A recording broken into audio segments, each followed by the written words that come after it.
মাননীয় শিক্ষামন্ত্রী, আপনি বুঝতে পারতেছেন আপনার জায়গাটা যদি এত নড়বড়ে হয়ে যায়, আপনারা আপনার আত্মীয় স্বজনরা বুদ্ধি করে 359 কোটি বাংলাদেশের মানুষের কাছ থেকে নিয়ে যেতে চাচ্ছিলেন। দেখেন, আপনি, আমার বিশ্বাস যে এটা আপনার খুলাসা করা উচিত। আর এই বিষয়টি আমরা এখন মিডিয়া খুললেই এই গত 1 বছর ধরেই এটি নিয়ে তো আলাপ আলোচনা চলছে। আর কত আলাপ আলোচনা হবে সেটি বিশেষভাবে আর কি আলাপ আলোচনা হবে সেটি বুঝতে পারছি না। মাননীয় সদস্য জনাব সৈয়দ সাইদুল হক হবিগঞ্জ 4 একটি সম্পূরক প্রশ্ন করুন। ধন্যবাদ মাননীয় স্পিকার। মাননীয় শিক্ষামন্ত্রী, দেখেন আপনি কিভাবে শাহজালালের বিসিরে রিজাইন করতে বলবেন? কারণ শাহজালালের বিসির বিরুদ্ধে যে সব অভিযোগ, কারণ এইসব অভিযোগ তো আপনার বিরুদ্ধে, আপনিও তো আপনার লোকজনকে কন্ট্রোল করতে পারেন নাই, নিয়ন্ত্রণ করতে পারেন নাই। শাহজালাল সাহেবের, এই শাহজালাল বিশ্ববিদ্যালয়ের বিসির পদত্যাগ যদি দাবি করে মানুষ, তাহলে আপনার পদত্যাগ দাবি করবে না কেন? কারণ আপনারা হয়তো দাবি করে না, কারণ আপনারা ভয় পায় মানুষ। আপনি এবং আপনার এই আত্মীয় স্বজনরা শুধু যে সরকারের 359 কোটি টাকা নিতে চাইছিলেন, জনগণের টাকা নিতে চাইছিলেন, তা কিন্তু না। আপনারা এখন এই বিশ্ববিদ্যালয়টা চাঁদপুরে যতদিন দেরি হবে হইতে, এটার কারণ আপনি এবং আপনার পরিবার। আপনারা শুধু যে সারা বাংলাদেশের মানুষের সাথে এই প্রতারণা দুর্নীতি করছেন তা কিন্তু না, চেষ্টা করছেন তা কিন্তু না। আপনারা পুরা চাঁদপুরের মানুষের সাথে, চাঁদপুরে আপনাদের জন্মস্থান হওয়ার পরও চাঁদপুরের মানুষের সাথে, জন্মস্থানের মানুষের সাথে প্রতারণা করার চেষ্টা করছেন।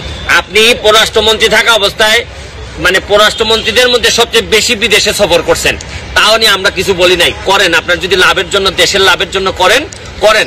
কিন্তু এখন যে কাজটা করা হইলো, এটা আমি মনে করি একজন বঙ্গবন্ধুর আদর্শের সৈনিক হিসাবে বঙ্গবন্ধুর আত্মা কষ্ট পাবে। কারণ বঙ্গবন্ধুর আদর্শের মধ্যে আর যাই আছে, বহু মানুষ আছে আদর্শের সৈনিক যারা কোনোদিন এমপি মন্ত্রী হবে না, কিন্তু এরা কোনোদিন এই দুর্নীতি অথবা অন্যায়ের কাছে মাথা নত করে নাই। এটাই বঙ্গবন্ধুর শিক্ষা ছিল। এবং আমাদের নেত্রীর যে শিক্ষা, এখানে আমার জানা মতে কোনোদিন আমাদের নেত্রী কোনো 2 নাম্বার লোকরে কখনো আশ্রয় দেন নাই। আমি শুধু এই কথা বলবো যে এখন যে সামনে যে অভিযোগগুলো আসছে আপনি খণ্ডন করেন, এইটা আমি মনে করি সেই মনিয়র ফ্যামিলি, এবং আমি বিশ্বাস করি এটা খুলাসা হওয়া উচিত। আমরাও জানতে চাই যে এই কাজ আপনি করেন নাই। ধন্যবাদ। ধন্যবাদ মাননীয় সদস্য। মাননীয় মন্ত্রী।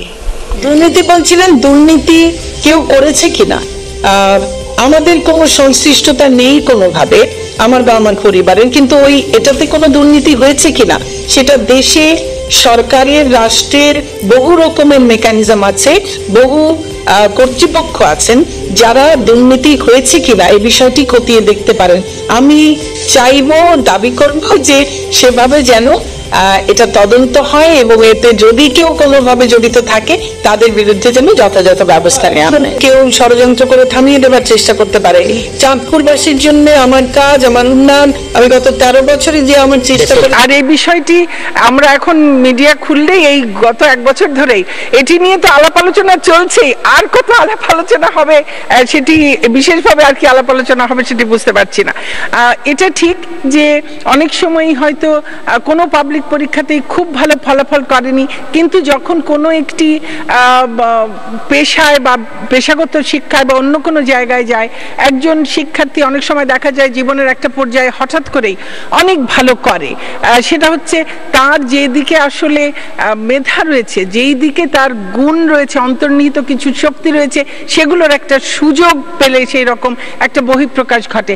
সেটি যেমন ঘটে, তার সঙ্গে এটিও ঠিক যে একজন শিক্ষার্থী হঠাৎ করে কিন্তু এই ইন্টারমিডিয়েট পর্যায়ে এসে হঠাৎ একটা ভালো ফলাফল করে না, একটা ধারাবাহিকতা থাকে মেধাবীদের ক্ষেত্রে।